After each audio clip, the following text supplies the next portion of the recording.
Dale the Buck Slayer here. Today we want to show you where to shoot your Buck Slayer scent balls to make a scent trail. In this clip, we're looking at the scent ball splatter as it hits the ground. If you are shooting into the ground, be sure there is plenty of underbrush versus grasses, because balls shot into grassy areas only tend not to break as often. Here we are looking at the scent ball splatter as it hits the base of a tree.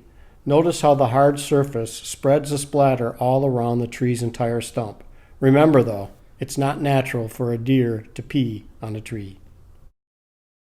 In this clip, we are shooting into a thicket of dead trees. Hitting a thicket is very effective in breaking scent balls.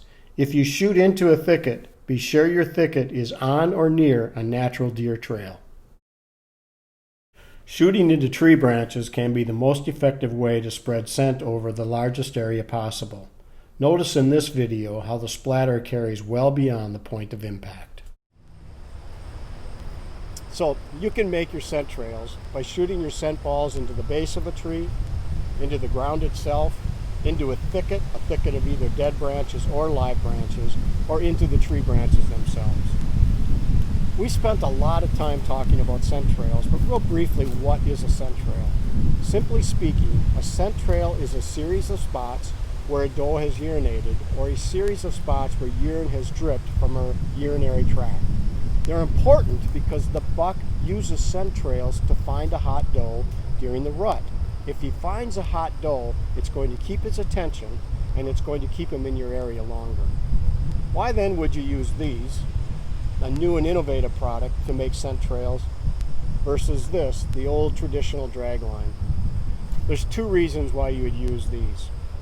One is the capacity to transfer urine to the ground. Let's go back to the video clips. When these broke and the urine was settling to the ground, it covered an area approximately this big to area this big. Either way, it's a good representation of what a doe's urine deposit might look like in the woods. These, on the other hand, simply do not have the capacity to transfer enough urine to the ground to keep the buck's attention. These do. The second reason you would use these are residual odors. These are the odors that we leave behind simply by walking through the woods. The odors that come from our boots, from our clothing, from our skin, and of course body odor itself. No matter how meticulous you are, buck spooking residual odors are going to remain in the woods. You have to remember, a buck can smell 1,000 times better than we can.